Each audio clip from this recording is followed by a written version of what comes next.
नमस्कार, आप देख रहे हैं राजधानी लाइव और आपके साथ मैं हूं निशा रौतेला। तो चलिए राजधानी लाइव की शुरुआत करते हैं राजधानी की इस बड़ी खबर के साथ।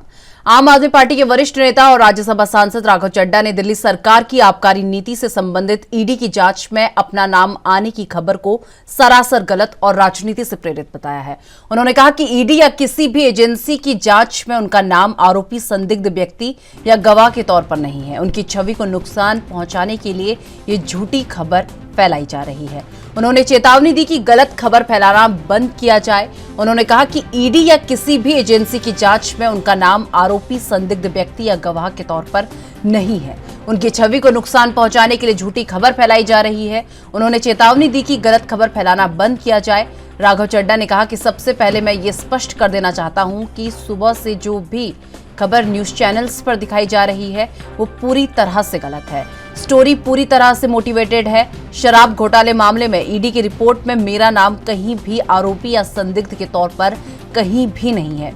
बतौर गवाह के तौर पर भी मेरा नाम नहीं है, लेकिन सुबह से देश भर में प्रचार किया जा रहा है। मेरा नाम ईडी ने एक अभियुक्त के तौर पर चार्जशीट में जोड़ा है। ये पूरी तरह से गलत है। मैं एक स्टेटमेंट रखकर आपके सामने अपनी बात रखना चाहता हूं।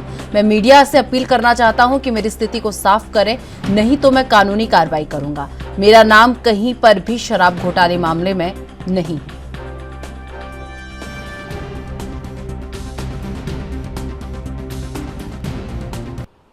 जो सुबह से खबरें दिखाई जा रही हैं वो सरासर गलत और झूठी और बेबुनियाद हैं। इन्फोर्समेंट डायरेक्टरेट की किसी भी जांच में आज तक, जब से इन्फोर्समेंट डायरेक्टरेट बनी है, और खास करके ये जो ongoing investigation Delhi excise matter में चल रही है, कहीं पर भी मेरा नाम बतौर अक्यूज्ड, बतौर सस्पेक्ट या बतौर विटनेस, ना अभियुक्त के तौर पे, ना गवाह के तौर पे, ना संदिग्ध व्यक्ति के तौर पे कहीं पर भी नहीं लिखा गया है। जो रिपोर्ट छापी जा रही है अखबारों द्वारा, न्यूज वेबसाइट्स द्वारा, न्यूज चैनल्स द्वारा, वो सरासर गलत और बेबुनियाद है। एक किसी मीटिंग का रेफरेंस दिया गया है कि कोई बैठक हुई थी, उस बैठक में कई लोग शामिल थे और उसमें कहीं मेरे नाम का जिक्र किया गया है, लेकिन मेरा नाम कहीं पर भी बतौर अक्यूज्ड, बतौर विटनेस या बतौर सस्पेक्ट कहीं पर भी नहीं है। तो सबसे पहले मैं हाथ जोड़ के अपने मीडिया के साथियों से दरख्वास्त करना चाहूंगा, बेनती करना चाहूंगा कि एक इंसान की छवि, उसकी गुडविल, उसकी क्रेडिबिलिटी सार्वजनिक जीवन में बहुत जद्दोजहद से, मेहनत से, खून पसीने से बनती है। किसी की भी रेपुटेशन को इस प्रकार से हार्म करने से पहले जर्नलिस्टिक नॉर्म्स ये कहते हैं कि आपको कम से कम मुझसे एक रिस्पांस तो लेना चाहिए था, मुझसे पूछना तो चाहिए था कि आपका नाम आ गया, आपको इस पे क्या कहना है, मैं स्पष्टीकरण देता। लेकिन बिना मुझसे कोई भी जवाब मांगे हुए देश के कई बड़े मीडिया हाउसेस ने मेरे नाम की और मेरी छवि की हानि पहुंचाने की कोशिशें की हैं। मैं आपसे एक बार फिर हाथ जोड़कर विनती करना चाहूंगा कि आप इस चीज को क्लैरिफाई करें। जो गलत खबर छापी है उसे विड्रॉ करें, सही खबर छापें, नहीं तो मुझे मजबूरन। इस खबर पर तमाम जानकारी के लिए हमारे सहयोगी राजीव तिवारी इस वक्त दिल्ली से हमारे साथ जुड़ चुके हैं। राजीव, आम आदमी पार्टी के नेता राघव चड्ढा का नाम भी अब आबकारी नीति पर सामने आया है और ऐसे में कल उन्होंने प्रेस कॉन्फ्रेंस की है और मीडिया से तमाम तरीके की बातें उनकी तरफ से की गई है और मीडिया से यह भी कहा जा रहा है कि इस तरीके की भ्रम फैलाने वाली खबरों को ना दिखाएं।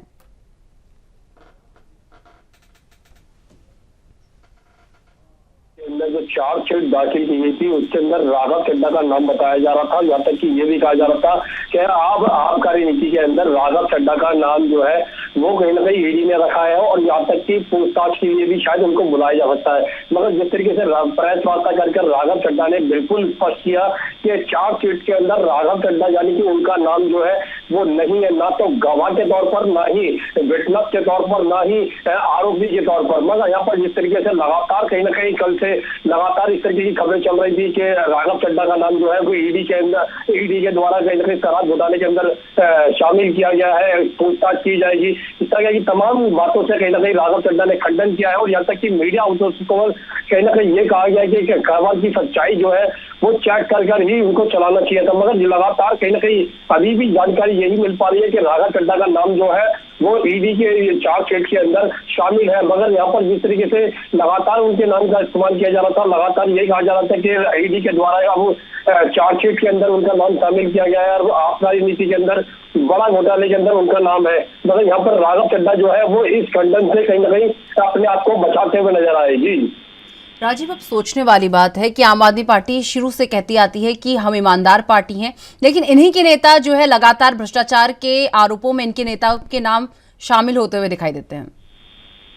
देखिए, यहाँ पर बात करें लगातार आबकारी नीति के अंदर लगातार मनीष सिसोदिया के जब गिरफ्तारी हुई थी, उनसे पूछताछ की गई थी ईडी और सीबीआई के द्वारा, तब भी कहीं ना कहीं यही कहा जा रहा था कि मनीष सिसोदिया को पहले जब ईडी के द्वारा पूछताछ की गई थी तब भी कहा गया था ईडी ने उनको क्लीन चिट दे दी, मगर ईडी के द्वारा ऐसी कोई भी क्लीन चिट जो थी वो नहीं दी गई थी। दूसरा यहाँ पर जिससे लगातार उनसे बैंक लॉकर की अगर बात करें या फिर उनके ऑफिस की बात करें, वहां पर भी कहीं ना कहीं चेकिंग की गई थी, उनकी मेल अकाउंट तक ईडी के पास था। मगर यहाँ पर जिस तरीके से लगातार आम आदमी पार्टी कह रही थी कि जो केंद्र सरकार है वो ईडी और सीबीआई के जांच में इस्तेमाल कर रही है और कहीं ना कहीं झूठे आरोपों के तहत कहीं ना कहीं उनको गिरफ्तार किया गया है। और जब मनीष सिसोदिया की गिरफ्तारी हुई तब भी इसी तरीके के आरोप लगाए गए थे कि झूठे आरोप जो है वो लगाए गए हैं, कोई भी सबूत नहीं है ईडी और सीबीआई के पास। मगर यहाँ पर जिस तरीके से मनीष सिसोदिया के बाद अरविंद केजरीवाल से पूछताछ की गई तब भी यही कहा गया था कि कोई भी सबूत ईडी और सीबीआई के पास नहीं है। मगर तब भी कहीं ना कहीं पूछताछ के लिए सीबीआई को बुलाना पड़ा था। अरविंद केजरीवाल को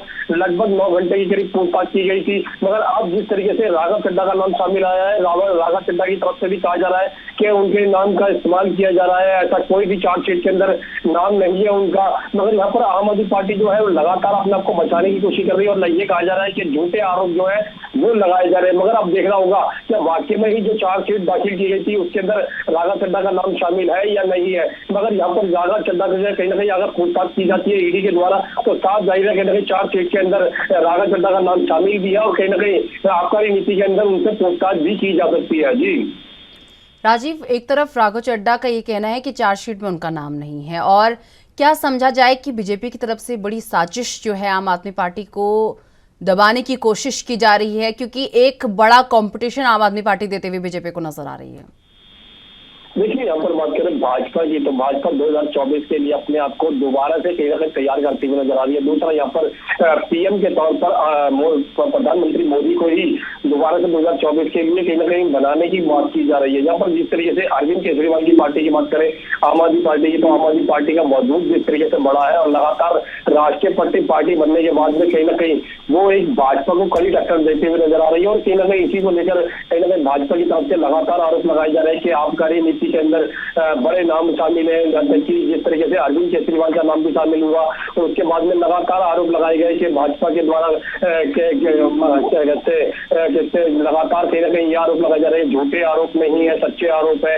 हाँ, जो मकान बनाया गया यानी कि अरविंद केजरीवाल का घर बनाया गया उसको लेकर भी कहीं ना कहीं भाजपा घेरती हुई नजर आ रही है। मगर यहाँ पर भाजपा के द्वारा कहीं ना कहीं आम आदमी पार्टी को घेरा जा रहा है और लगातार ये कोशिश की जा रही है 2024 के लिए आम आदमी पार्टी को बिल्कुल कहीं ना कहीं रास्ते से हटाया जाए। मगर आम आदमी पार्टी जो है वो लगातार ये भी खंडन करती हुई नजर आ रही है कि झूठे आरोप लोगों के ऊपर लगाए जा रहे हैं। आम आदमी पार्टी का वजूद जो बढ़ रहा है उसको तोड़ने के लिए कोशिश की जा रही है। इस तरह की राजनीति जो है वो लगातार देखने को मिल रही है। मगर सच्चाई क्या है ये तो ईडी और सीबीआई की रिपोर्ट के अंदर ही स्पष्ट हो पाएगा। जी राजीव, जिस तरीके से लगातार आबकारी नीति में एक के बाद एक नाम आम आदमी पार्टी की तरफ से सामने आ रहे हैं, अब अगला निशाना कौन हो सकता है? किसकी तरफ इशारा हो रहा है अगले निशाने की तरफ?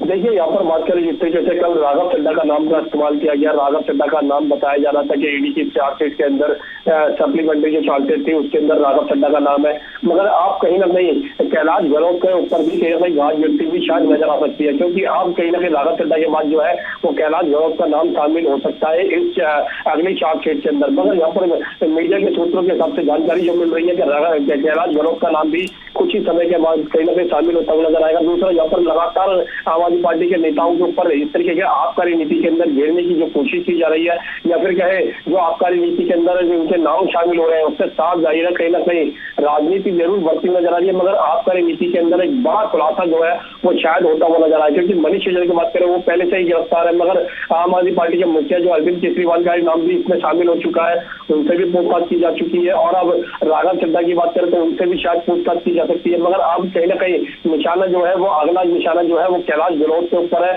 मगर अब देखना होगा लगातार कहीं ना कहीं जो कार्रवाई है ईडी और सीबीआई की वो किसके विरुद्ध जाती है नजर आती है। जी, इस पूरे मामले पर आम आदमी पार्टी के बड़े बड़े दिग्गजों की अगर बात कर ले, आतिशी मारलेना की बात कर ले, संजय सिंह की बात कर लें, सौरभ भारद्वाज की बात कर लें, क्या कुछ कहना है इन लोगों का? देखिए, आम आदमी पार्टी की बात करें तो आम आदमी पार्टी जो है वो लगातार आबकारी नीति के अंदर अपने आप को बचाने की कोशिश करते नजर आ रही है। ये कहा जा रहा है कि झूठे आरोप है और ईडी और सीबीआई के पास जो है वो कोई भी सबूत नहीं है। मगर यहाँ पर जिस तरीके से पूछताछ की जाती है, 8-8, 9-9 घंटे पूछताछ की जाती है, मगर उसके अंदर भी कहीं ना कहीं ये कहा जाता है कि जांच एजेंसियां जो है वो ये कहती है कि उनके पूछताछ के अंदर सहयोग नहीं कर रहे हैं, इसलिए उनको गिरफ्तार किया गया। मनीष सिसोदिया को भी इसी तरीके से गिरफ्तार किया गया था। मगर आम आदमी पार्टी जो है वो लगातार आबकारी नीति के अंदर बिल्कुल कहीं ना कहीं ये कहती नजर आई कि आबकारी नीति जो है वो ऐसा कोई घोटाला हुआ ही नहीं है। मगर वहां पर भी कहीं ना कहीं दो सवाल जो है वो उलझे हुए हैं, मगर जिसका जवाब जो है वो सही तरीके से आम आदमी पार्टी की तरफ से नहीं दिया जा रहा। दूसरा, सबसे बड़ी बात करें जो दो सवालों की उलझन है वो है आबकारी नीति को जब लागू किया गया था तो उस समय कहीं ना कहीं जो फायदा देने की बात की गई थी कि शराब की दुकानें जो खोली गई थी, लाइसेंस जो है वो 2-3 दामों पर दिए गए थे, इस तरीके की जानकारी मिली थी। मगर सबसे बड़ी जो उलझन जो थी वो आबकारी नीति को लागू करने के बाद में उसे वापस क्यों लिया गया, ये सबसे बड़ी उलझन बनी हुई थी। मगर अभी तक आम आदमी पार्टी की तरफ से ये नहीं बताया गया कि जब ये आबकारी नीति को लागू किया गया था उसको वापस लेने की जरूरत क्यों पड़ी, ये अभी तक आम आदमी पार्टी की तरफ से स्पष्ट नहीं है। मगर बार बार यही कहा जा रहा है। बहुत बहुत धन्यवाद हमारे साथ जुड़ने के लिए और ये तमाम जानकारी हम तक पहुंचाने के लिए। उत्तर प्रदेश में निकाय चुनाव के पहले चरण का प्रचार थम गया है। मंगलवार को चुनाव प्रचार का आखिरी दिन रहा और अब 4 मई यानी कि गुरुवार को वोटिंग होनी है। ऐसे में अखिलेश यादव की टेंशन बढ़ती जा रही है, जिसकी वजह से समाजवादी पार्टी के दिग्गज नेताओं की बढ़ती नाराजगी है और सांसद और विधायकों के बाद अब सपा सरकार में मंत्री रह चुके नेता ने भी पार्टी का विरोध करते हुए निर्दलीय कैंडिडेट को सपोर्ट किया है। उत्तर प्रदेश में नगरीय निकाय चुनाव 2 चरणों में संपन्न होंगे। इसके लिए पहले चरण की वोटिंग 4 मई और दूसरे चरण का मतदान 11 मई को होना है। इसके नतीजे 13 मई को घोषित किए जाएंगे। वहीं हर एक सीट पर जहां कांटे का मुकाबला देखने को मिल रहा है, प्रत्याशी अपनी साख दांव पर लगाकर दरवाजे दरवाजे पर पहुंचकर अपने पक्ष में वोटों की अपील कर रहे हैं।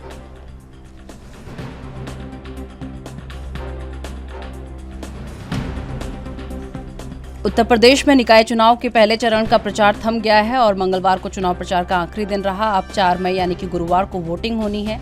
ऐसे में अखिलेश यादव की टेंशन बढ़ती जा रही है, जिसकी वजह से समाजवादी पार्टी के दिग्गज नेताओं की बढ़ती नाराजगी है और सांसद और विधायकों के बाद अब सपा सरकार में मंत्री रह चुके नेता भी पार्टी का विरोध करते हुए निर्दलीय कैंडिडेट को सपोर्ट कर रहे हैं।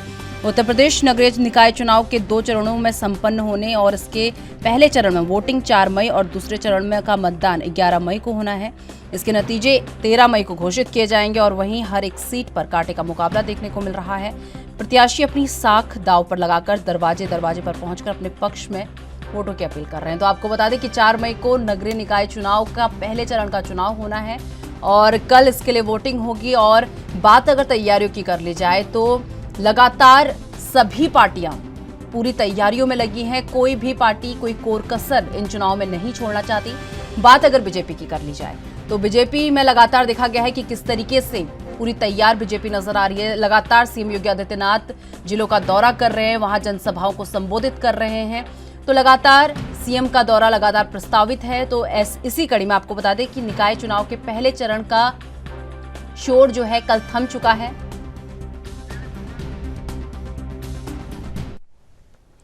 इस खबर में तमाम जानकारी के लिए हमारे सहयोगी जितेंद्र चौहान इस वक्त लखनऊ से हमारे साथ जुड़ चुके हैं। जितेंद्र, पहले चरण का जो शोर प्रचार प्रसार था वो थम चुका है और ऐसे में अब 4 मई को वोटिंग होनी है। कैसी तैयारियां चल रही हैं, एक बार पूरी जानकारी। देखिए, उत्तर प्रदेश में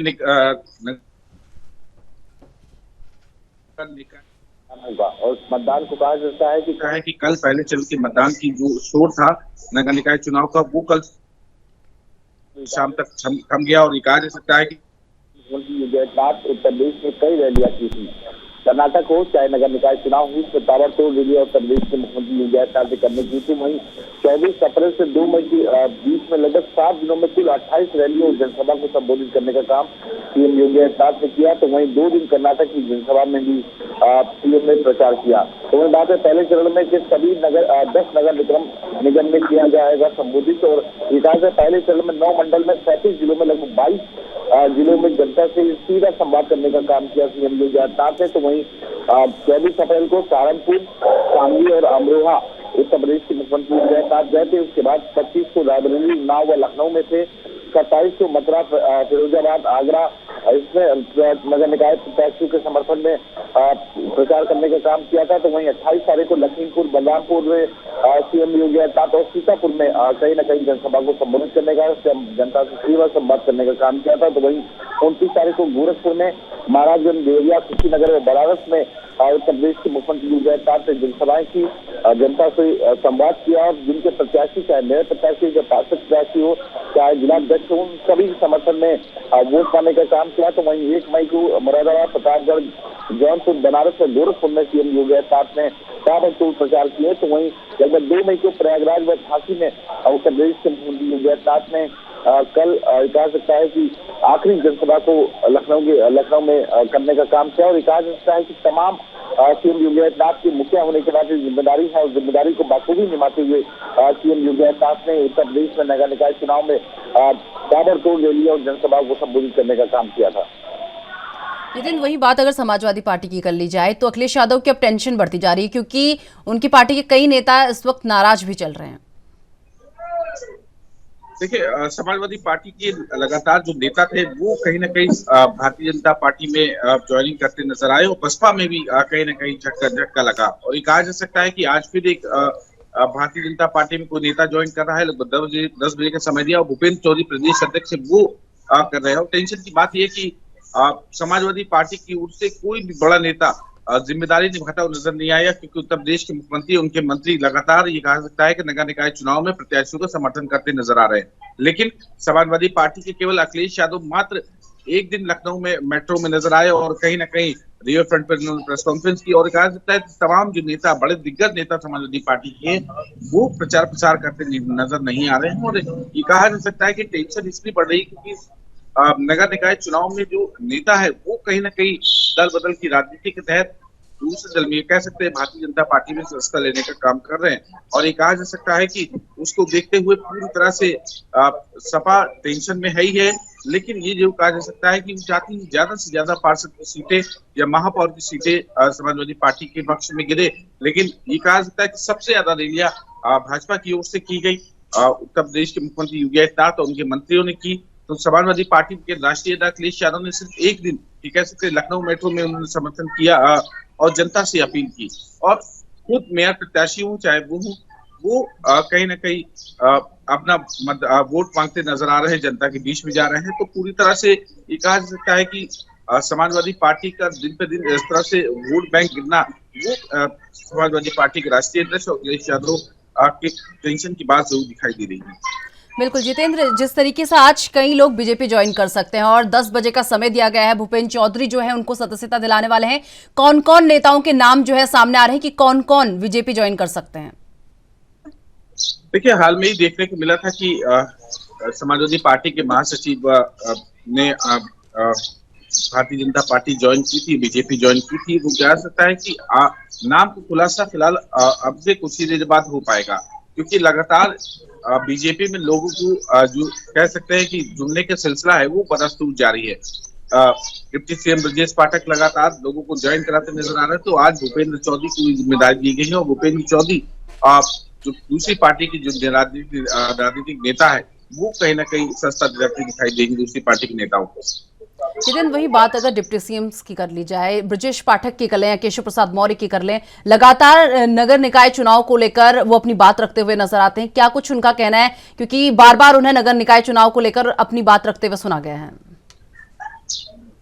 देखिए, बिल्कुल, क्योंकि राजनीति में एक दूसरे पर आरोप प्रत्यारोप चलता रहता है, और कहा जा सकता है कि दूसरे पे आरोप प्रत्यारोप करते नजर आते हैं। तो समाजवादी पार्टी जहां अपनी सरकार की उपलब्धियों गिराने का काम कर रही थी, तो वहीं भारतीय जनता पार्टी ने लगातार कहीं ना कहीं वो अपनी उपलब्धि गिराने का काम कर रहे हैं। सीएम योगी आदित्यनाथ ने मन से माफियाओं को मिट्टी में मिलाने का काम, जो जिस तरह का उनका बयान आया था, उसके बाद कहीं ना कहीं उत्तर प्रदेश में तमाम जो कह सकते हैं अपराध पर लगाम लगाना, वो कहीं ना कहीं बड़ी उपलब्धि उत्तर प्रदेश के मुख्यमंत्री योगी आदित्यनाथ बताते हैं। तमाम नेता एक दूसरे पर, चाहे पक्ष के हों प्रतिपक्ष के हों, दोनों एक दूसरे पर आरोप लगाते नजर आते हैं।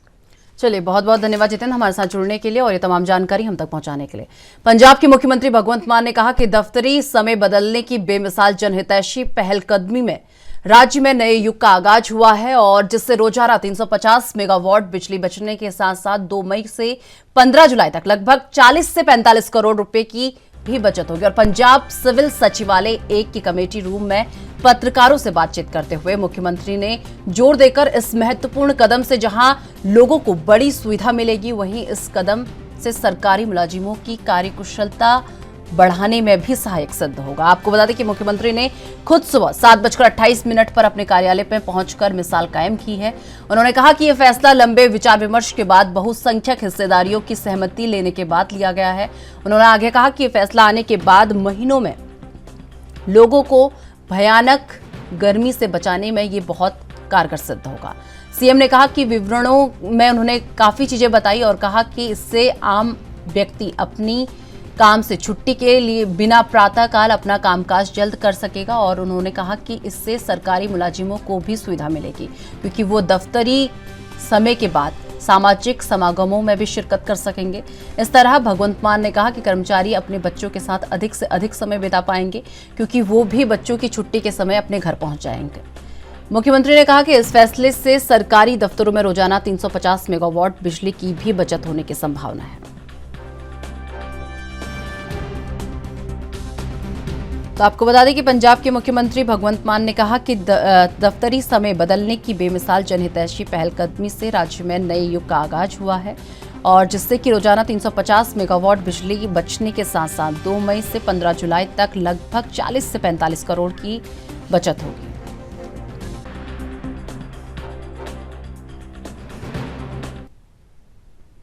इस खबर पर तमाम जानकारी के लिए हमारे सहयोगी अमित शेट्टी इस वक्त चंडीगढ़ से हमारे साथ जुड़ चुके हैं। अमित, जिस तरीके से बात कर ली जाए, सरकारी दफ्तरों के समय में बदलाव किया गया है, इसकी जानकारी 1-2 महीने पहले सीएम भगवंत मान ने प्रेस कॉन्फ्रेंस करके दी थी और 2 मई से ये नियम लागू हो चुके हैं। अब सरकारी जो दफ्तर हैं उनके समय में बदलाव किया गया है। जी बिल्कुल, अगर पंजाब सरकार की बात की जाए तो पहली बार देखने को मिला है कि अब जो समय जो है सरकारी दफ्तरों का वो चेंज कर दिया गया है। करीब 1.5 महीना पहले जो है एक प्रेस कॉन्फ्रेंस करते हैं पंजाब के मुख्यमंत्री भगवंत मान, उसमें साफ तौर पे कहते हैं कि जिस तरह से जो आगे गर्मियों का सीजन चल रहा है, गर्मियाँ आ रही हैं, तो बिजली को बचाने के लिए जो है एक बड़ी मुहिम जो है पंजाब सरकार ने एक पहल जो है पंजाब सरकार ने की है। हालांकि ये जो पूरा जो ऑर्डर्स थे ये एक तरीक से जो है 1 मई से लागू होने थे, मगर 1 मई को जो है सरकारी छुट्टी होने के वजह से ये जो इम्प्लीमेंट है ये 2 मई से हुआ, ये जो है 15 जुलाई तक चलेगा। और आपको बता दें कि कल हमने ग्राउंड जीरो पर जाके देखा और लोगों से जाके बातचीत करने की कोशिश करी जो वहां पे काम करते हैं, तो उनसे बातचीत करी। उन्होंने साफ तौर पे कहा कि ये अच्छी पहल जो है पंजाब सरकार द्वारा की गई है। सुबह 7:30 बजे से लेकर 2 बजे तक जो है सरकारी दफ्तर जो है आप कल से जो है लगेंगे। जी अमित, वहीं बात कर ली जाए, बार बार ये कहा जा रहा है कि इससे बिजली की बहुत बचत होगी, तो कितनी बिजली की बचत अगर समय में बदलाव किया जाता है तो इससे हो सकती है? जी बिल्कुल, आंकड़े जो है पंजाब सरकार द्वारा दिए गए हैं 40 से 45 करोड़ की जो बचत है बिजली को लेकर, जो पैसों की अगर बात की जाए तो इतनी जो है बचत जो है पंजाब सरकार द्वारा जो है कहा जा रहा है। क्योंकि होता क्या है कि अक्सर दोपहर 2 बजे के बाद से जो है गर्मी ज्यादा, जिस तरह 12 बजे के बाद से गर्मी ज्यादा बढ़ती है तो एसी जो है कंटिन्यू चलता है, या और भी जो उपकरण है वो जो है वो कंटिन्यू उसको चलाया जाता है। जब सुबह 7 से 2 बजे तक जिस तरह से कार्यालय खुलेंगे तो कहीं ना कहीं जो है इसमें बचत जो है देखने को मिलेगी। अमित, वहीं बात कर लें, अगर कल की बात कर लें, क्योंकि ये नियम कल से लागू हुए हैं, ऐसे में सीएम भगवंत मान को भी देखा गया कि 7:28 पर वो अपने दफ्तर पहुंच गए और ऐसे में उन्होंने ये कहा कि नए युग का आगाज जो है शुरू हो गया है। बिल्कुल नए युग का आगाज जो है शुरू हो गया है, पंजाब के मुख्यमंत्री भगवंत मान द्वारा कहा गया। हालांकि अगर देश भर की बात की जाए तो किसी भी स्टेट में इस तरह के जो रूल्स हैं वो लागू नहीं किए गए, क्योंकि जो टाइमिंग है वो सुबह 9 से लेके और 5 बजे तक ही जो है सरकारी कार्यालय जो है वो खुलते हैं। तो ये पहली सरकार है जिसने इस तरह का एक फैसला लिया है, सुबह 7:30 बजे से लेकर और 2 बजे तक इस तरह से कार्यालय जितने भी हैं, जो सरकारी दफ्तर है वो खुलेंगे। लेकिन अगर भगवंत मान जी की बात की जाए तो कल 7:28 पर जो है वो अपने काराबार जो है जहाँ पर वो काम करते हैं ऑफिस में पहुंचते हैं और उसके बाद जो है एक मिसाल जो है वो कायम करते हैं। जी बिल्कुल अमित, वहीं बात अगर सरकारी कर्मचारियों की कर ली जाए, क्योंकि इनके समय में बदलाव हुआ है और सुबह ये आएंगे और दोपहर जब बच्चों की छुट्टी होती है उस समय तक ही अपने घर पहुंच जाएंगे, ऐसा सीएम भगवंत मान ने भी कहा है। तो क्या कुछ इन लोगों का कहना है? बिल्कुल कई लोग जो है इस पूरे जो मामला जो जिस तरह से ये पंजाब सरकार द्वारा जो फैसला लिया गया है सुबह 7:30 से लेकर 2 बजे तक का, तो कहीं ना कहीं लोग खुश भी हैं। कई महिलाएं जो वहां पे चलिए, बहुत बहुत धन्यवाद अमित हमारे साथ जुड़ने के लिए और ये तमाम जानकारी हम तक पहुंचाने के लिए। अजीत पवार सुप्रिया सुले के से 10 साल बड़े हैं और जमीन पर काफी सालों से काम कर रहे हैं। अजीत के बागी रवैये ने शरद पवार की मुश्किलें बढ़ा दी थी। पवार इस्तीफे के जरिए सेफ एग्जिट की तलाश में है। 46 साल से महाराष्ट्र और देश की राजनीति को प्रभावित करने वाले शरद पवार ने अपनी बनाई पार्टी एनसीपी के अध्यक्ष पद से इस्तीफा दे दिया है। पवार महाराष्ट्र में महाविकास अघाड़ी के कर्ता धर्ता थे, लेकिन इस बीच एनसीपी कार्यकर्ताओं ने पवार के इस्तीफे के विरोध किया और कहा अगर पवार ने इस्तीफा दिया तो एनसीपी खत्म हो जाएगी। महाराष्ट्र के सियासी गलियारों में पवार के इस फैसले को सेफ एग्जिट के रूप में देखा जा रहा है। 82 साल के पवार के इस्तीफे के बाद एनसीपी ने नए अध्यक्ष को चुनने के लिए 15 सदस्यों की एक कमेटी बनाई। शरद पवार के इस्तीफे के बाद अजीत पवार के हाथों में एनसीपी की कमान जानी तय मानी जा रही है। पवार 24 साल तक राष्ट्रीय कांग्रेस पार्टी के अध्यक्ष रहे। लोकसभा चुनाव से पहले पवार का इस्तीफा राजनीतिक विश्लेषकों के लिए हैरानी करने वाला है।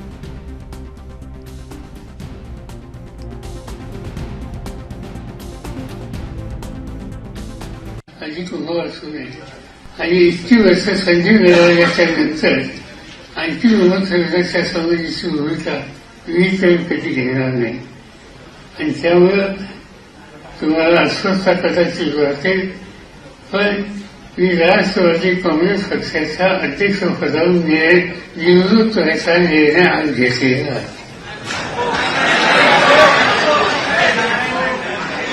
ते जरी असेल आज दोपहर को सुबह 11 बजे पवार साहब का एक जो उन्होंने पुस्तक लिखा है उसके बारे में एक कार्यक्रम था यशवंतराव चौहान प्रतिष्ठान में।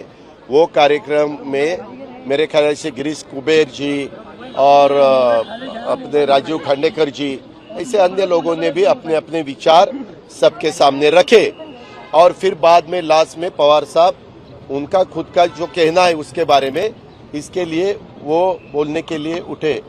तो बोलते बोलते हमें किसी को पता भी नहीं था, बोलते वक्त उन्होंने 1 मई 1960 से शुरुआत की और कल की तारीख थी 1 मई 2023। तब तक का थोड़ा सा जो कुछ आज तक हुआ उसमें से जो आप साहब को बताना चाहिए था वो साहब ने बताया। हमें भी थोड़ा सा लगा कि साहब ने 1 मई 1960 से शुरुआत करके 1 मई 2023 तक क्यों आए साहब, लेकिन बाद में पता चला ये सब बताते वक्त साहब ने बोला कि मेरा एज अभी 83 हुआ है, कहीं ना कहीं रुकना चाहिए, इसीलिए पार्टी का जो जिम्मेवारी है प्रेसिडेंटशिप की वो मैं उसका इस्तीफा दे रहा हूं। और उन्होंने एक कमेटी डिक्लेयर की और वो कमेटी ने बैठकर साहब के बाद उस जगह किसको बिठाना है उसके बारे में चर्चा करनी चाहिए, ऐसे पवार साहब ने बताया। ये कोई भी राष्ट्रवादी कांग्रेस पार्टी को लीडर को अच्छा नहीं लगा, यहाँ जितने भी कार्यकर्ता आए थे उनको अच्छा नहीं लगा, जो भी बाकी के सुनने के लिए आए थे किसी को भी वो अच्छा नहीं लगा और कोई रोने लगा, कोई अपना मन की बात वहाँ कह नहीं सका, ऐसा सब हुआ। वो सब साहब देख रहे थे, साहब ने सब देखा। उसके बाद पवार साहब घर पे चले गए सिल्वर ओक पे और वहाँ जाने के बाद हम कुछ लोग ऊपर बैठे थे, ऊपर बैठने के बाद 4 साढ़े 4 बजे हम भी वापस सिल्वर ओक चले गए। वहाँ भी 15-20 लीडर लोग बैठे थे और सबने साहब को बताया कि साहब कार्यकर्ता बहुत नाराज हुआ है।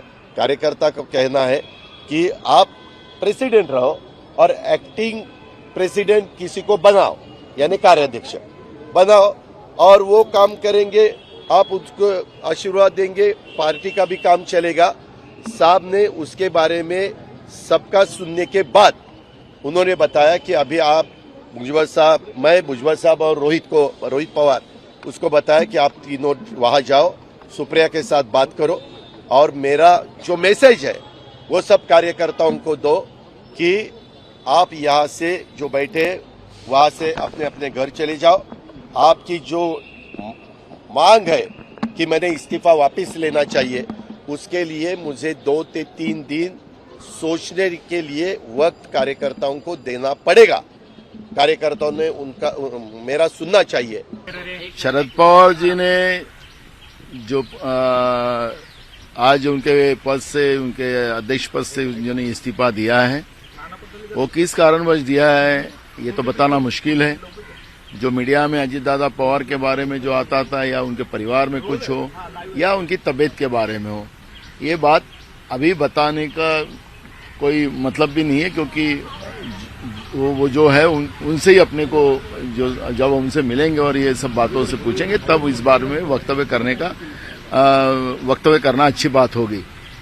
लेकिन एक शरद पवार जी हमें लगते थे कि आखिरी सांस तक वो सामाजिक और राजकीय जीवन में रहेंगे और हमेशा एक विचारधारा के साथ लड़ते रहेंगे, ऐसा ही हमें लगता था। लेकिन आज उन्हें किस वजह से इस्तीफा दिया ये बताना मुश्किल है।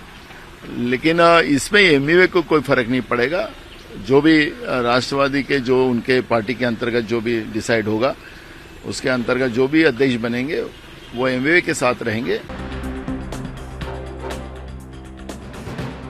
आपको बता दें कि 46 साल से महाराष्ट्र और देश की राजनीति को प्रभावित करने वाले शरद पवार ने अपनी बनाई हुई एनसीपी के अध्यक्ष पद से इस्तीफा दे दिया है। पवार महाराष्ट्र के महाविकास अघाड़ी के कर्ता धर्ता थे, लेकिन इस बीच एनसीपी कार्यकर्ताओं ने पवार के इस्तीफे के विरोध किया और कहा अगर पवार ने इस्तीफा दिया तो एनसीपी खत्म हो जाएगी।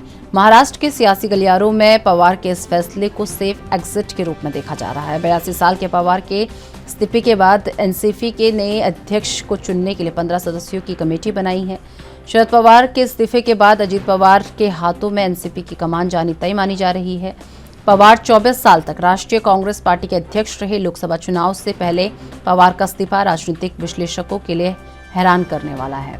तो आपको बता दें कि कल शरद पवार द्वारा एनसीपी अध्यक्ष पद से इस्तीफा दे दिया गया, जिसके बाद महाराष्ट्र की सियासत गर्मा गई है।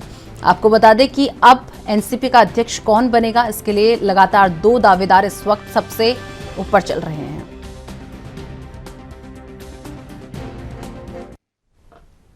इस खबर में तमाम जानकारी के लिए हमारे सहयोगी सत्यप्रकाश सोनी इस वक्त मुंबई से हमारे साथ जुड़ चुके हैं। सत्यप्रकाश, जिस तरीके से बात कर ली जाए, शरद पवार ने कल एनसीपी अध्यक्ष पद से इस्तीफा दे दिया है, उसके बाद से ही महाराष्ट्र की सियासत में भूचाल आ गए हैं।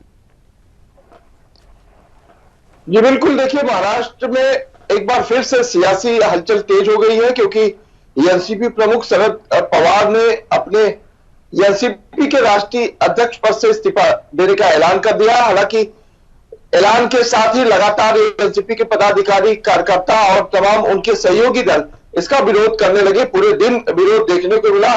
कई लोगों से जब बातचीत की गई, उन्होंने कहा कि यह गलत कदम है, ऐसे वक्त पे इस्तीफा देना एनसीपी पार्टी को तोड़ने जैसा है। तो यह क्या राजनीति है समझ में नहीं आ रहा है। लेकिन विश्लेषक जरूर यह मानते हैं कि गलत वक्त पे यह इस्तीफे की पेशकश की गई है और इसे रोकना होगा, अन्यथा एनसीपी का भारी नुकसान हो सकता है। सत्यप्रकाश, इससे पहले अगर देखा जाए, अडानी के मुद्दे पर शरद पवार बोले थे जो विपक्ष को बिल्कुल राज नहीं आया था, और उसके बाद अब एकदम से उनका अध्यक्ष पद से इस्तीफा दे देना क्या कुछ कह रहा है, क्या सियासी मायने निकाले जा रहे हैं? बिल्कुल, देखिए पिछले दिनों जिस तरह से अडानी को लेकर जेसीपी की मांग हो रही थी, उसको लेकर उन्होंने कहा कि वह मांग उनकी नहीं है बल्कि शिवसेना और कांग्रेस की है और यह जांच होनी भी चाहिए। लेकिन एक विदेशी कंपनियां आकर हमारे देश में जांच करे तो वह नहीं सही नहीं मानते हैं। इस पर भी प्रतिक्रिया लोगों के सामने आई। लोगों को ऐसा लग रहा था कि शायद एनसीपी भारतीय जनता पार्टी के साथ जाने के लिए तैयार है। इस लिहाज से शरद दादा पवार इस पूरे मामले से अपने आप को बचा रहे हैं। लेकिन दूसरी तरफ जिस तरह से पिछले दिनों सुप्रिया सुले उनकी बेटी ने खुद ये कहा था कि आने वाले 15 दिनों में महाराष्ट्र और दिल्ली में बड़ा भूचाल आ सकता है, बड़े हड़कंप मच सकते हैं। शायद इसका भी एक नतीजा माना जा रहा है कि शायद सुप्रिया सुले को यह पता था कि शरद दादा पवार ऐसे वक्त पर इस्तीफे की पेशकश करेंगे जब सच में लोगों को हैरानी होगी।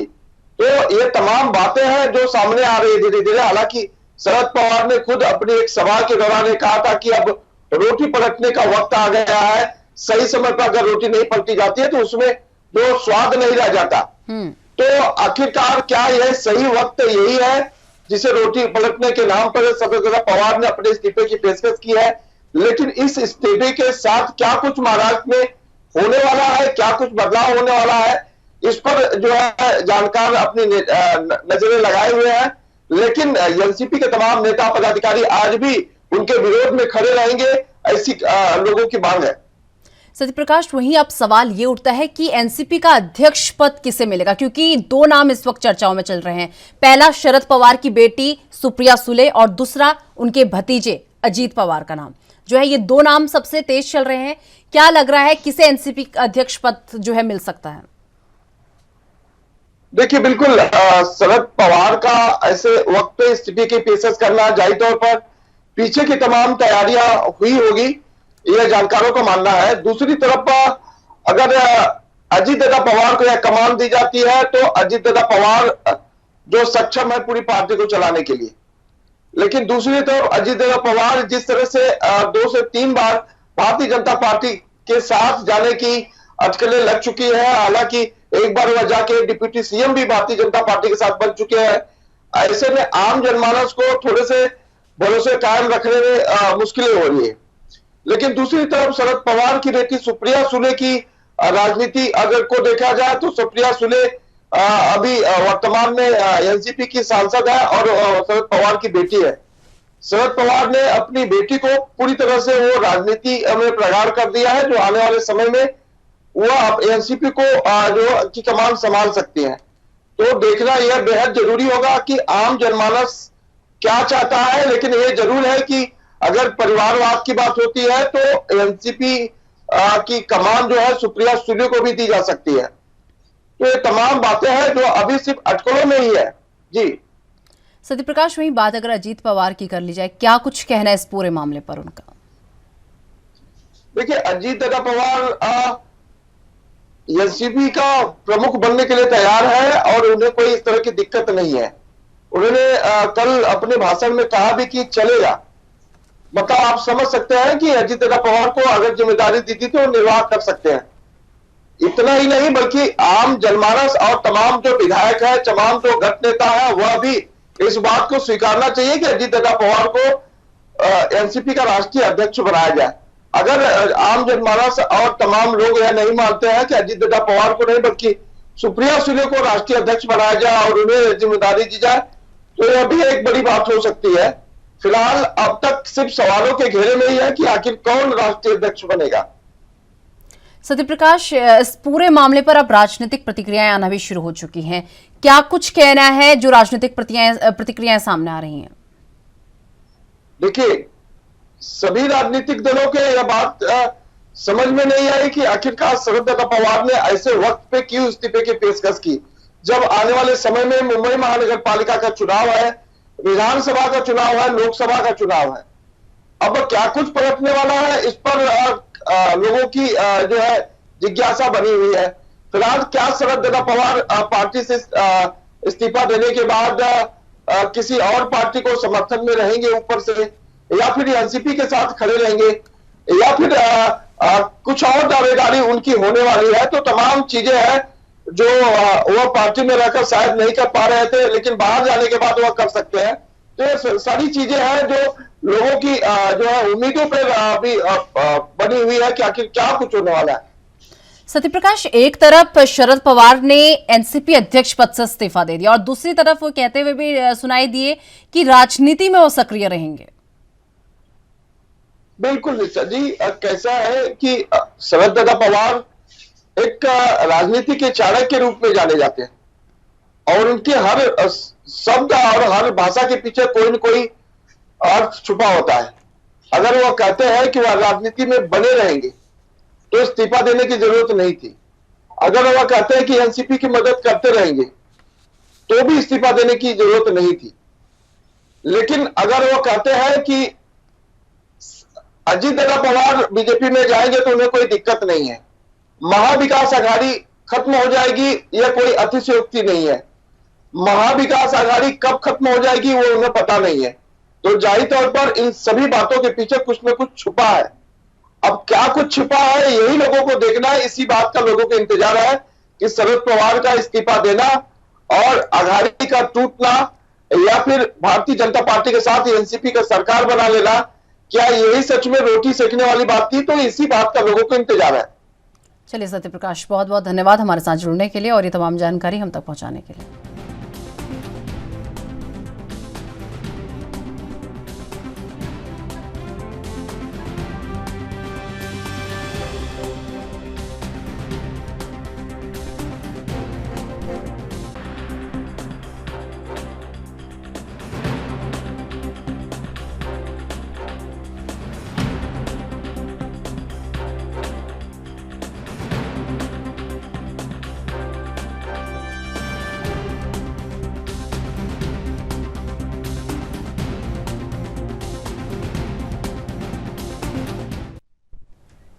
गेहूं की निर्विघ्न प्रक्रिया जो है खरीदी प्रक्रिया शुरू हो चुकी है और आपको बता दें कि गेहूं की निर्विघ्न और सुचारू खरीदी प्रक्रिया और मंडियों में गेहूं की अनावश्यक भरमार न होने देने के साथ साथ एफसीआई को गेहूं की अधिक से अधिक सीधी डिलीवरी को यकीनी बनाने के लिए पंजाब मंडी बोर्ड द्वारा नोटिफाई की नियमित मंडी यार्डों के अलावा राज्य में लगभग 900 अस्थायी खरीदी केंद्र को नोटिफाई किया गया था। सरकारी प्रवक्ता ने बताया कि बरनाला, फरीदकोट, फतेहगढ़, फिरोजपुर, लुधियाना, मानसा, पटियाला, रोपड़, संगरूर, एसएएस, नगर, मोगा और जालंधर जिलों की कुछ अस्थायी मंडियों में से गेहूं की संतोषजनक खरीद मुकम्मल होने के उपरांत 169 अस्थायी मंडियों को बंद कर दिया गया है।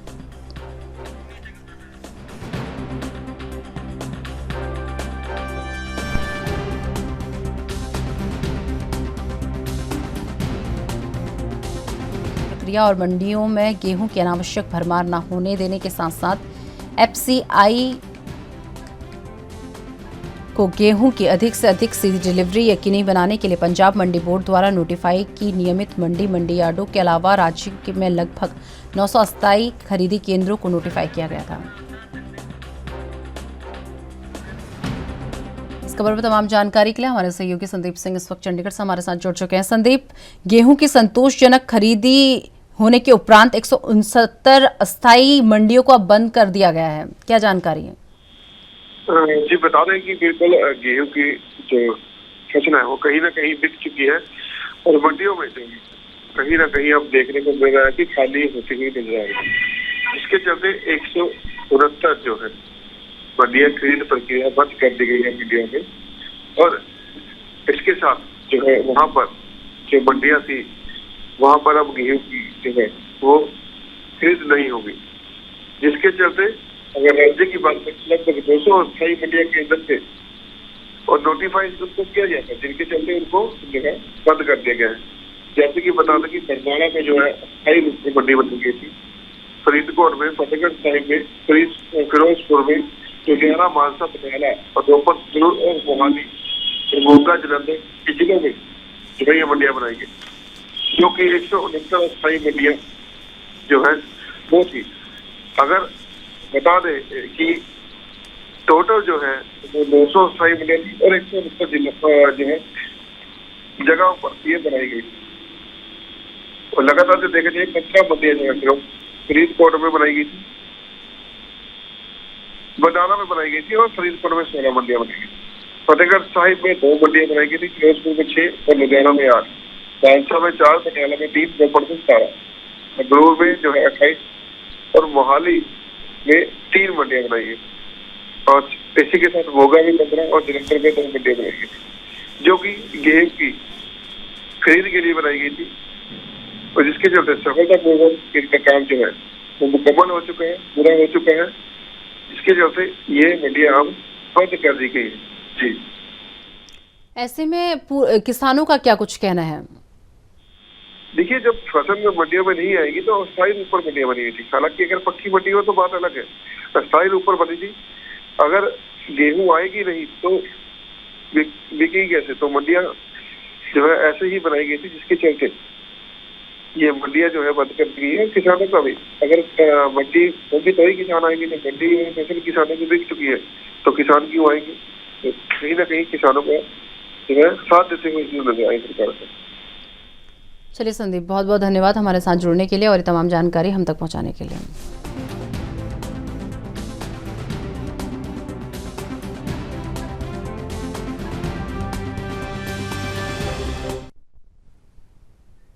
मुख्यमंत्री भूपेश बघेल 3 मई को 18वीं छत्तीसगढ़ यंग साइंटिस्ट कांग्रेस 2023 का शुभारंभ करेंगे। कार्यक्रम के विशिष्ट अतिथि उच्च शिक्षा और तकनीकी शिक्षा मंत्री उमेश पटेल और मुख्यमंत्री के सलाहकार प्रदीप शर्मा होंगे। राजधानी रायपुर के दीनदयाल उपाध्याय ऑडिटोरियम में छत्तीसगढ़ यंग साइंटिस्ट कांग्रेस का शुभारंभ समारोह प्रातः 10-10:30 बजे से प्रारंभ होगा और कार्यक्रम में society for promotion of plant science research New Delhi के अध्यक्ष professor Praveen Chandra Dwivedi, Chhattisgarh council of science of technology के director general doctor S Karmakar अतिथि के रूप में शामिल होंगे। कार्यक्रम की अध्यक्षता पंडित रविशंकर शुक्ला विश्वविद्यालय के वाइस चांसलर प्रोफेसर सच्चिदानंद शुक्ला करेंगे।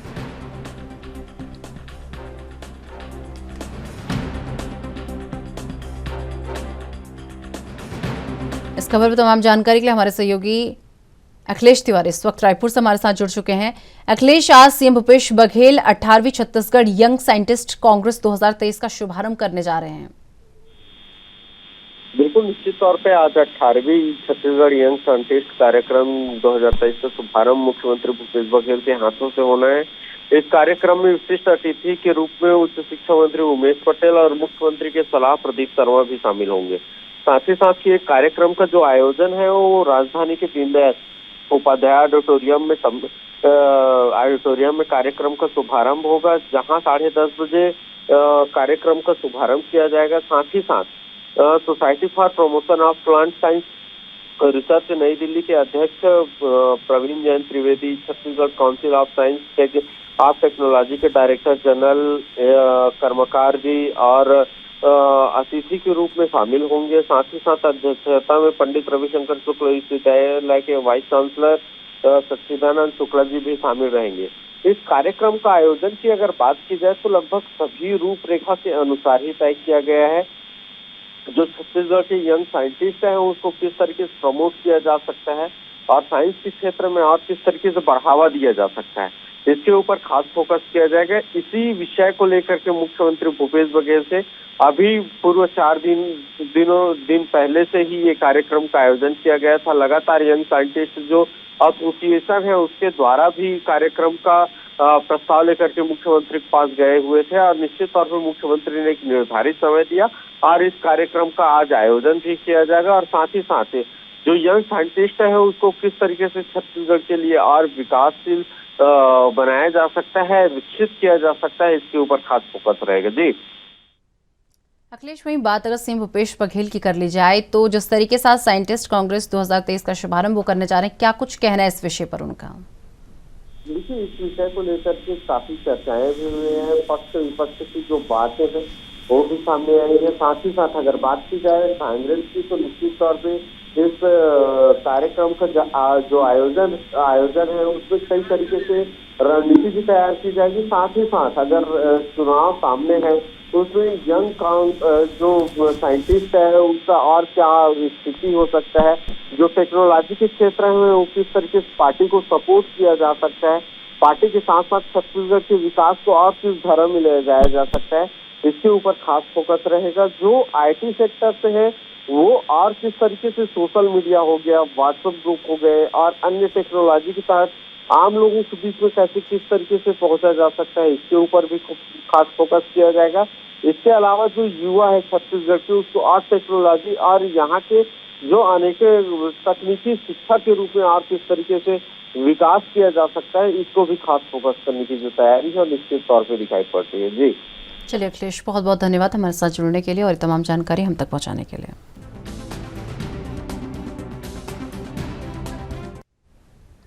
उत्तराखंड के शहरी विकास मंत्री और स्थानीय विधायक प्रेमचंद अग्रवाल की मारपीट का एक वीडियो इस वक्त सोशल मीडिया पर जमकर वायरल हो रहा है। बताया यह भी जा रहा है कि एक युवक ने गाली गलौज करते हुए हमला कर दिया। जानकारी के मुताबिक शहरी विकास मंत्री प्रेमचंद अग्रवाल अपने घर से पारमार्थ निकेतन में एक कार्यक्रम में प्रतिभाग करने जा रहे थे। इसी दौरान हरिद्वार रोड पर जाम लगने के कारण उनके काफिले के वाहन रुके हुए थे।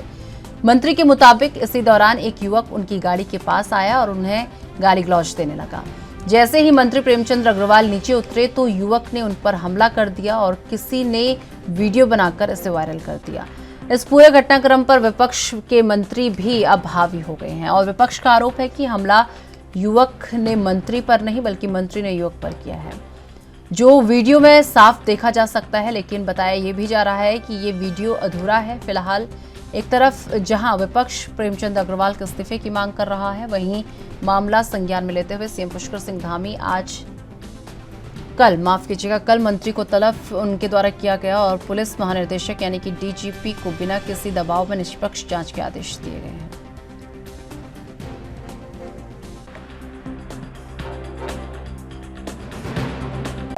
वो चूंकि मेरे सुरक्षा कर्मी का वो जो अधिकार है वो करेंगे हम लोग, और मैं उम्मीद कर रहा हूँ पुलिस से कि ऐसी गुंडागर्दी से कम एक मंत्री पे हाथ उठाया है, एक सिस्टम पे हाथ उठाया है, तो आप समझ सकते हैं ये तो मतलब ये उत्तराखंड के अंदर ऐसी घटनाएं आपने देखा हो कभी शायद आज से पहले नहीं हुई। मंत्री जी, आपकी सुरक्षा में चूक देखी जा चूक नहीं कह सकते इसे। ये तो अब आप देखिए इतना अंतर था मेरे गाड़ी में और उसकी गाड़ी में, और सीधा वो गाली दे रहा है, उसमें सुरक्षा क्या करेगी? और सीधा गाली दे रहा है, उसे जब रोका जा रहा है फिर वो गाली दिए जा रहा है और हाथ उठा रहा है सीधा। इतनी जल्दी वो अलर्ट होता मेरा सुरक्षा कर्मी, उससे पहले तो हाथ उठा चुका था और हाथ उठाने के बाद मैंने दिखाया आपको सारा सामान। अब मेरी जेब में कोई पैसा नहीं है, मेरे पास जो भी मैंने पहन रखा था एक दो चीजें छोड़ के सब गायब हो गई। जो वीडियो ये बड़ा दुर्भाग्यपूर्ण है जिस प्रकार से कैबिनेट मंत्री प्रेमचंद अग्रवाल जी का वीडियो वायरल हो रहा है, जिसमें वो एक फरियादी जो अपनी समस्या लेकर के गया है उसके ऊपर लात घूसे बरसा रहे हैं, थप्पड़ मार रहे हैं, उसके ऊपर हमला कर रहे हैं। ये बड़ा दुर्भाग्यपूर्ण है।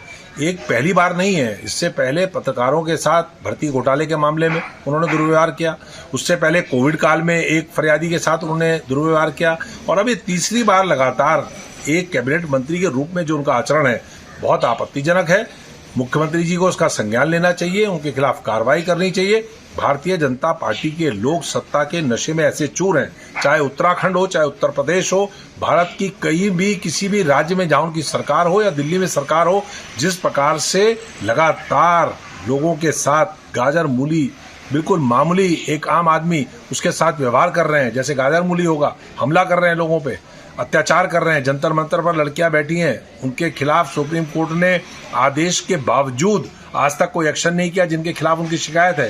पूरे देश के अंदर इस समय वातावरण ऐसा है, बीजेपी के लोग सत्ता के नशे में चूर हैं, किसी को कुछ समझ नहीं रहे, और क्योंकि इनको सीधा ऊपर से संरक्षण है, इनको मालूम है कुछ भी कर लो, सैया भय कोतवाल तो डर खाएगा। इस खबर में तमाम जानकारी के लिए हमारे सहयोगी तारिक अंसारी इस वक्त देहरादून से हमारे साथ जुड़ चुके हैं। तारिक, जिस तरीके से बात कर ली जाए, प्रेमचंद अग्रवाल की मारपीट का एक वीडियो इस वक्त सोशल मीडिया पर तेजी से वायरल हो रहा है। ऐसे में इसके बाद सीएम कल जब दिल्ली से वापस लौटे तो उन्हें तलब किया और साथ ही जांच के भी आदेश दे दिए हैं।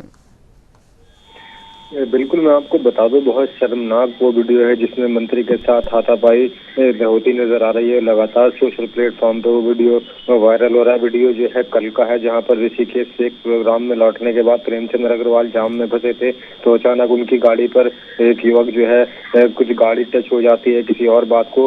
कहा यह भी जा रहा है कि वो युवक अपनी फरियाद लेकर आया था, उसके बाद जो है उसके साथ मारपीट शुरू हो जाती है। अगर प्रथम दृष्टया वो जो फुटेज वायरल हो रही है उसे देखा जाए तो पहले हाथ जो है मंत्री ने ही उठाया था। विपक्ष का भी बिल्कुल साफ तौर पर यही कहना है कि जो वीडियो वायरल हो रही है उसमें मंत्री मारपीट कर रहे हैं, जबकि युवक बिल्कुल खामोश खड़ा है। लेकिन जब उसके साथ युवक के साथ मारपीट की गई तो फिर उसने भी जो है अपने बचाव के लिए मारपीट की, तो पूरे मामले पे अब राजनीतिकरण हो गया है। इसके अलावा मुख्यमंत्री पुष्कर सिंह धामी ने कैबिनेट मिनिस्टर प्रेमचंद अग्रवाल को तलब किया है। इसके अलावा जो डीजीपी है, पुलिस महानिदेशक है, उनको बिल्कुल साफ तौर पर जो है निष्पक्ष कार्रवाई के निर्देश दिए। इसमें जो भी दोषी है उसके खिलाफ जो है कार्रवाई की जाएगी। गलती कहां से हुई, किसने शुरू की, इसके अलावा बिल्कुल किसी के दबाव में ना आकर जो है मुख्यमंत्री ने डीजीपी को कार्रवाई के निर्देश दिए हैं। तो कहीं ना कहीं पूरे मामले पर अब राजनीतिकरण होना शुरू हो गया। मैं आपको बता दूं कि युवक के खिलाफ फिलहाल जो है मुकदमा दर्ज भी हो गया है। अभी जो है कुछ देर पहले ही एफआईआर की जो रिपोर्ट है वो सामने आई है। संगीन धाराओं में युवक के खिलाफ जो है मुकदमा दर्ज कराया गया है। तो आज मुख्यमंत्री दिल्ली से लौटेंगे, उसके बाद प्रेमचंद अग्रवाल मुख्यमंत्री से मिलेंगे, क्योंकि मुख्यमंत्री पुष्कर सिंह धामी ने कल ही कह दिया था कि प्रेमचंद अग्रवाल को कल जो है मिलने के लिए उनसे कल ही कह दिया था। तो आज कुल मिलाकर ये मीटिंग होगी और लगातार इस पूरे मामले में जो है आम लोगों की भी राय आ रही है, क्योंकि प्रेमचंद अग्रवाल विधानसभा भर्ती घोटाले मामले में भी जो है संलिप्त थे। विपक्ष ने तब भी आरोप लगाए थे उनके ऊपर के वो विधानसभा भर्ती घोटाले मामले में संलिप्त थे, लेकिन कार्रवाई अब तक कुछ नहीं हुई है। तो जाहिर तौर पर पूरा विपक्ष प्रेमचंद अग्रवाल के खिलाफ है। विपक्ष मांग कर रहा है कि प्रेमचंद अग्रवाल को इस्तीफा दे देना चाहिए। जी तारिक, अब सवाल ये उठता है कि सच्चाई क्या है, क्योंकि जो वीडियो सामने आया है उसमें साफ तौर पर देखा जा सकता है कि किस तरीके से मंत्री उस युवक को मार रहे हैं। न केवल मंत्री बल्कि उनके गनर जो है, मंत्री का गनर जो है वो भी उस युवक को मारता हुआ दिखाई दे रहा है। और हालांकि ये भी खबरें सामने आ रही है कि जो पूरा वीडियो है ये अधूरा वीडियो है, इसका पहला पार्ट जो है वो नहीं है, ये आधा अधूरा वीडियो ऐसा बताया जा रहा है।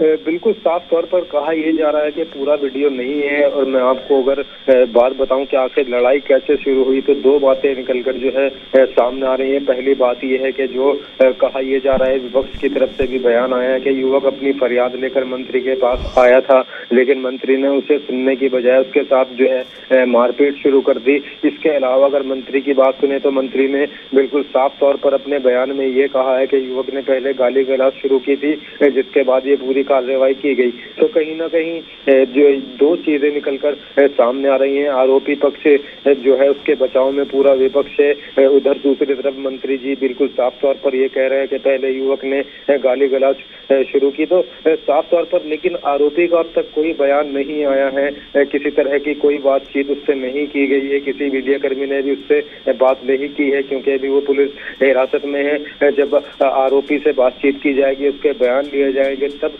बिल्कुल साफ तौर पर मामला हो पाएगा कि आखिर लड़ाई कैसे शुरू हुई। लेकिन ये बहुत दुर्भाग्यपूर्ण है, किसी मंत्री का किसी आम युवक से उलझना, उसके साथ मारपीट करनी कहीं ना कहीं बेहद शर्मनाक है। और राजनीति गिरते राजनीति के जो है ये जो है इस तरह की राजनीति की कोई परिकल्पना नहीं कर सकता है, क्योंकि मंत्री का बीच सड़क पर, बीच चौराहे पर भीड़ के जो है बीच में, जाम के बीच में किसी युवक से उलझना, उसके अलावा मारपीट करना कहीं ना कहीं बहुत जो है। चलिए, बहुत बहुत धन्यवाद तारिक हमारे साथ जुड़ने के लिए और ये तमाम जानकारी हम तक पहुंचाने के लिए। तो चलिए, मेरे साथ राजधानी लाइव में बस इतना ही। देश दुनिया की तमाम बड़ी खबरों के लिए देखते रहिए एनबी न्यूज। नमस्कार।